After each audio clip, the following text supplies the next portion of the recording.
He said he stabbed himself. Yeah. Sir?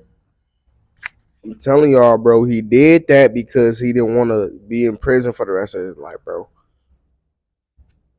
That's why he tried to unalive himself. And like I said, bro, in these situations, this probably got something to do with some jealousy shit, bro.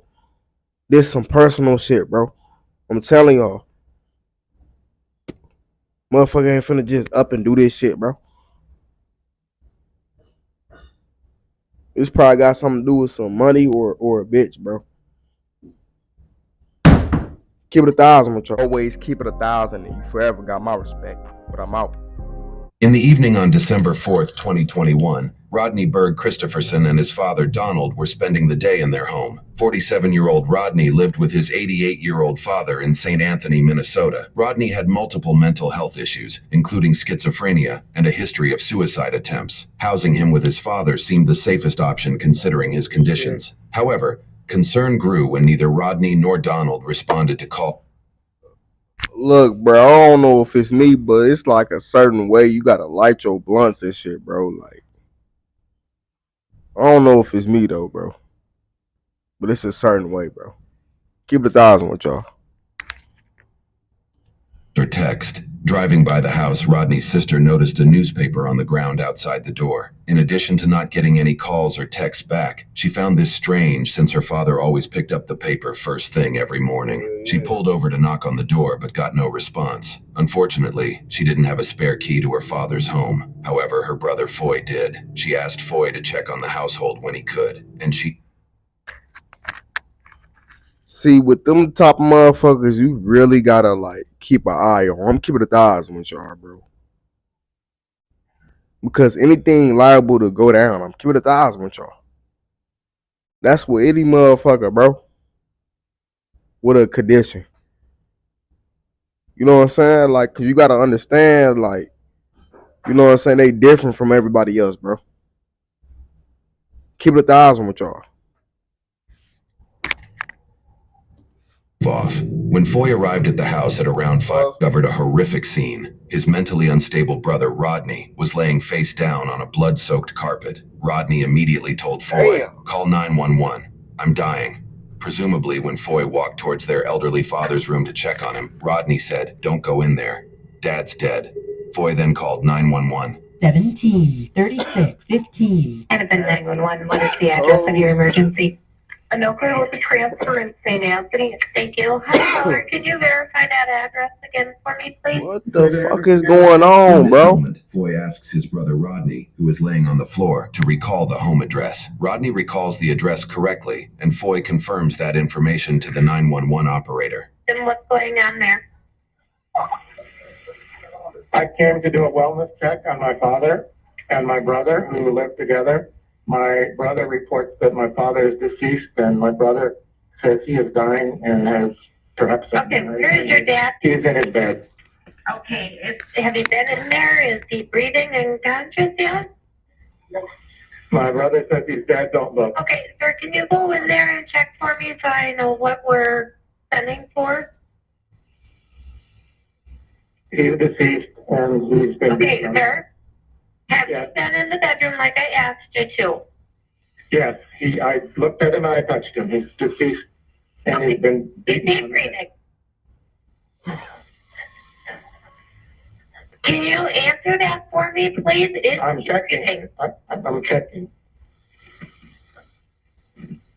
No, he is cold. Okay, and what is your name? That mean he out, bro. I am Foy Christopherson. Okay, I need to transfer you over for pre-arrival instructions with the ambulance company. Yeah, I'm going to step outside here a minute. My brother has... All right, was he expected to... I don't need to know about your brother right now. Was your dad expected to pass away? No, I suspect my brother beat him. Okay, let me transfer you over for pre-arrival instructions, okay? The 911 operator keeps Foy on the line while she contacts the proper officials, as this case appears to be a homicide based off Foy's information. I have been with a caller on the line for St. Anthony. Floyd did say that he thinks that's his crazy, bro. brother may have beat him to death, so we're gonna send you to the area. Okay. Police rush to the scene and meet Foy outside the front door. What's going on? The brother ran to the kitchen, said he was going to die. I think my dad was.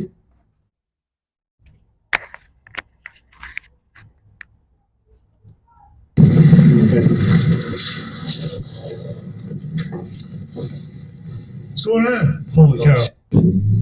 The scene contains blood splattering along the floor and throughout the back hallway of the home. Rodney is seen laying face down on a carpeted floor in the middle of the house. Court documents share that some of the blood on his shirt has dried, indicating Rodney has been laying there for quite some time, possibly several hours. Are you breathing? Yeah, if you move, there's a hole in my heart. There's a hole in your heart? What did you use? A knife. A knife? Where's the knife? Howard's will bombed over, but it's been took pressure off my heart. Over there. Okay. Did you stab your dad? Stabbed yourself. Like, that's just crazy, bro. Then the operator talking about some, was your pops expected to pass away? Like, what type of shit is that, bro? Like, that's unprofessional as hell. I'm keeping 1,000 with y'all. Remember that?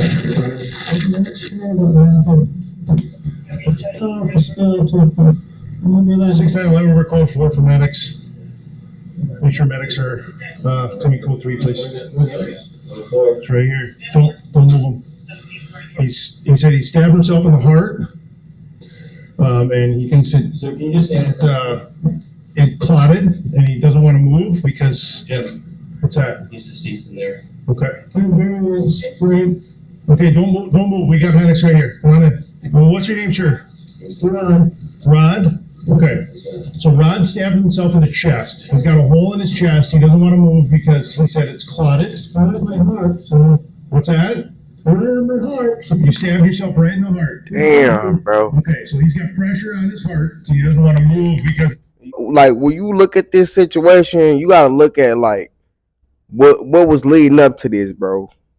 Like, what caused him to do this shit. Keep 1,000 with y'all. So you gotta kind of find out them sequence of events, if that makes sense to y'all.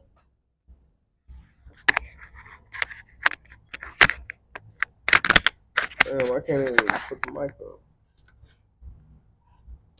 because it's going to start bleeding out. Okay, and there's one in the bedroom. I think he's deceased. Well, I think we'll look in the room and just see if you attempt anything or just not disturb it. That's crazy. The officer then enters Donald's bedroom to observe the body. He shines his flashlight on the father's face, and it is clear the man is deceased. Court documents share that Donald had visible trauma to the head, blood on his face and torso, an apparent stab wound near his ribs, and an indentation near his left temple. There was also a wooden cutting board that was placed under his head. Autopsy would later reveal that he also had blunt and sharp force injuries on his left wrist as well.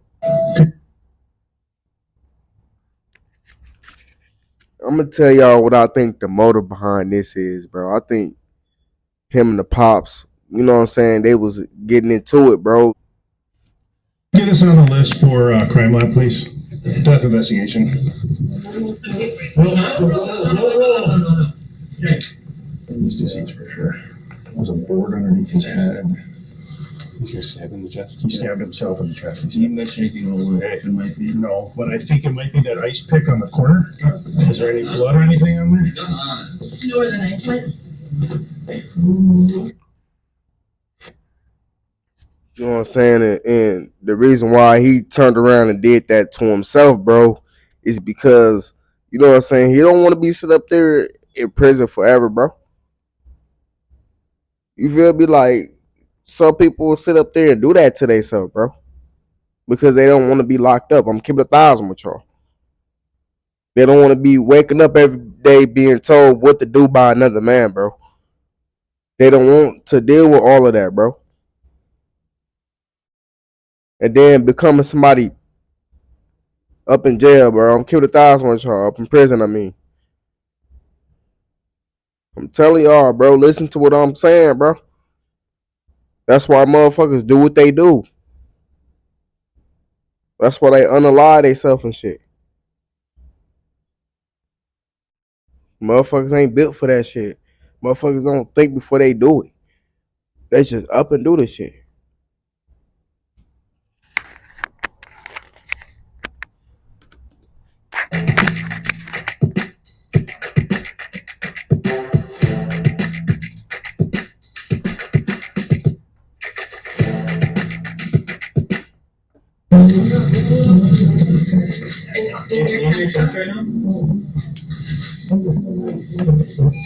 There is blood on here, by the way. Some. Yeah, You don't have any weapons on you anymore? So no knives under here or anything? The officer begins looking for what could have been used to hurt not just Rodney, but whatever may have been used against his father. He has to be careful as to not disturb the crime scene too much. He will wait until the paramedics have cleared Rodney out of the scene to do a deeper sweep. I gotta make some phone calls. Yep, I'll take care of the crime lab. Okay, what's your name? Rod, you're old. Sam's the other paramedic. 97% 125. As paramedics work on Rodney, the officer takes photos of the scene with his phone. Seeing as this is going to be treated as a homicide case, this officer is likely trying to collect evidence without disturbing the medical process. Oh my gosh. You have to move when he's putting pressure on you, alright? You gotta put that on as quickly as possible. Okay, you know where you got stabbed? Right. I did it. On my left side of my chest in the front. Left side of your chest in the front. Okay. He said he stabbed himself, yeah. Alright. Hey, sir? I'm telling y'all, bro, he did that because he didn't want to be in prison for the rest of his life, bro. That's why he tried to unalive himself. And like I said, bro, in these situations, this probably got something to do with some jealousy shit, bro. This some personal shit, bro. I'm telling y'all. Motherfucker ain't finna just up and do this shit, bro. This probably got something to do with some money or a bitch, bro. Keep it 1,000 with y'all. What do you need? Roll him this way. Okay. Got it in mind. Oh, the blood's coming out. Alright, sir, get on your knees here. We're gonna roll. 1, 2, 3, roll.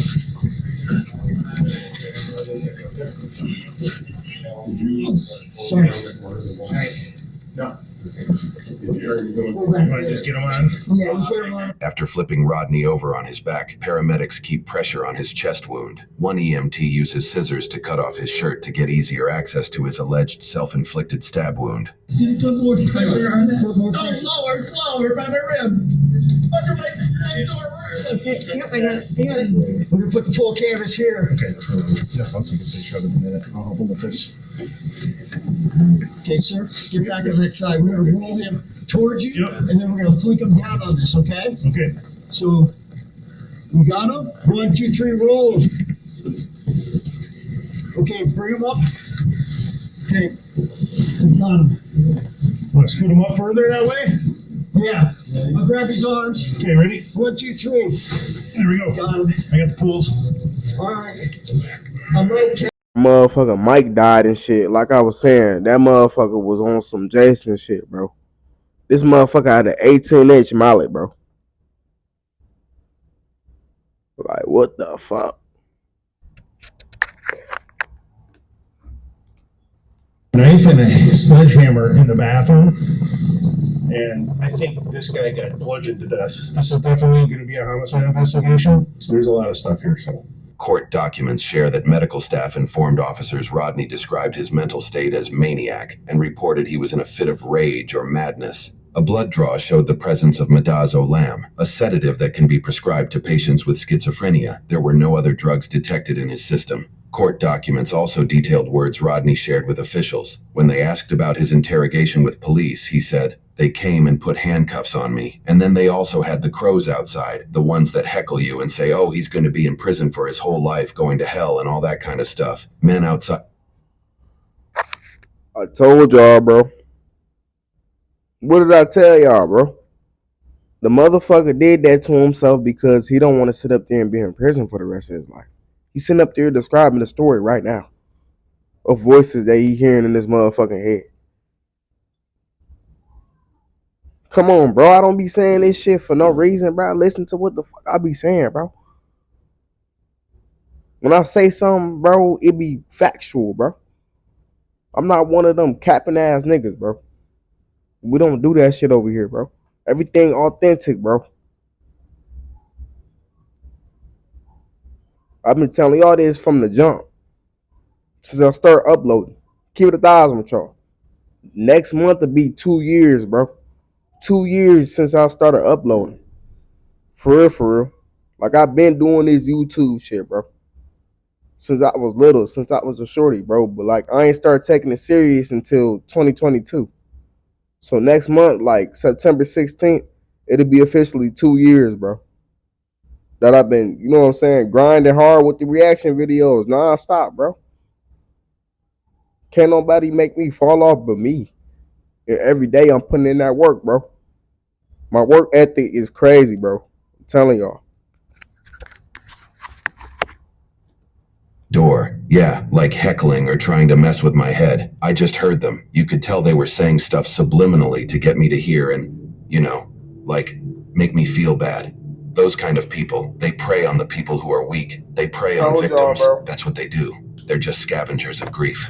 Rodney said a couple days later while in his hospital room, I don't think I should answer any questions. I need some representation. I don't know what the hell happened. And added, all I can remember is delirium and nightmare thoughts. That's all I'm gonna say because I can't figure it out. I've been going through so much trauma here. He also indicated he felt better than that night. Later, Foy mentioned that he last saw his brother on Thanksgiving just a couple weeks prior and that Rodney appeared to be fine. He was seemingly taking his medication at the time. The whole scene came as a devastating surprise to him and his family.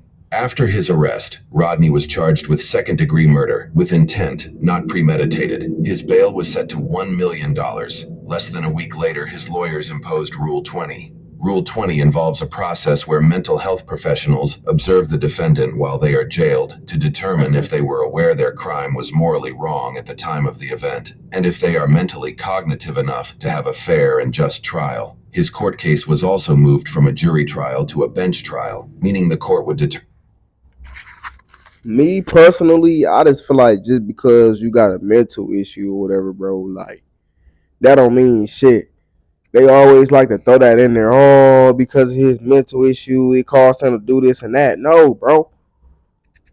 Motherfucker ain't trying to hear none of that shit, bro. You know right from wrong, bro. Like that shit be blowing me. They quick to throw that mental health shit in there.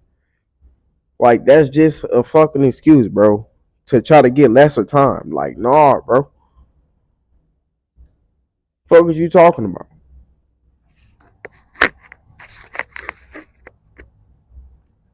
A verdict based strictly on fact and professional expertise of the case rather than jury opinion. During his evaluation, court documents revealed that Rodney viewed himself as a victim in this case. When asked about the events that took place, he stated, now that I've read the reports, I feel like it's not fair to ask me that. It's like putting me here with things, and I don't think it's fair to ask me those questions. They're holding me here on probable cause, which feels like I'm guilty until proven innocent. It's this terrible, tragic thing, and I feel sad, but I'm certain I never intended for something like this to happen. I've never hurt anyone.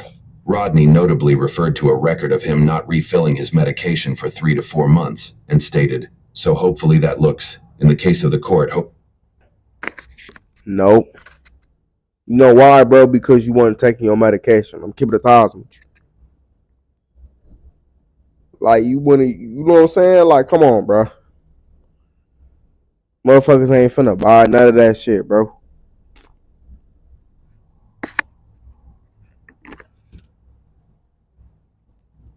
that looks good. That could be one of the triggers conceivably. I think it was a number of things. There really wasn't a trigger. It was just out of nowhere. In another instance, he described short-term memory loss of the accident and stated, my mind's still kinda sketchy.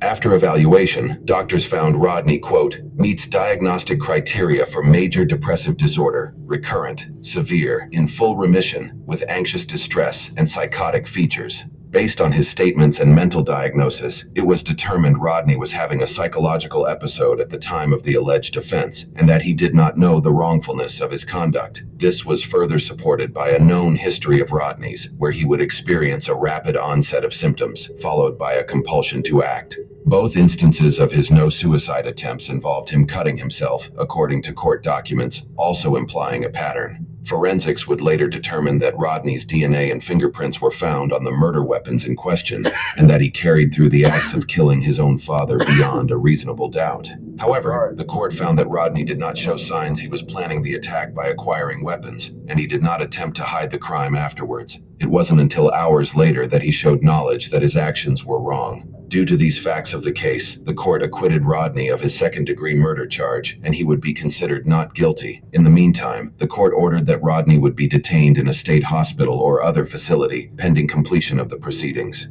Prosecutors are required by state law to file a petition for civil commitment after a not guilty verdict of this nature, following due process and input from medical professionals. I don't give a fuck when nobody say like I said. I feel like that's some goofy shit, bro. Cause how you now realizing that you realized what you did was wrong? Like, no, bro. Nobody trying to hear none of that shit, bro. Like, he still should be tried for that shit, bro. Motherfucker, he still should be tried for that shit. He still should be charged for that. Fuck is you talking about? Like, that shit lame as hell. This motherfucker really sat up here and killed his own pops, bro. Like, get your lame ass on. I don't give a fuck what type of disability he got, bro. I mean mental state. Until next time, y'all subscribe to the second channel. It's called Yo Terrell Reacted Again. Fire ass content being produced over there. Y'all want this one, man. I love y'all, and I'm gonna see y'all in the next one, man. I'm out. Second channel for life. Believe that, my nigga. It's a marathon. I'm out.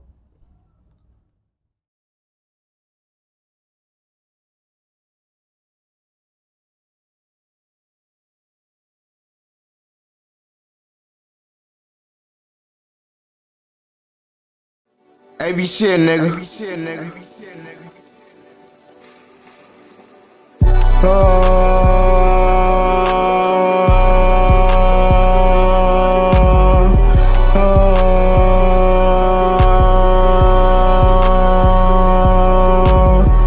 I take my blick into space. Niggas get put in a vase. Don't give a fuck about the case.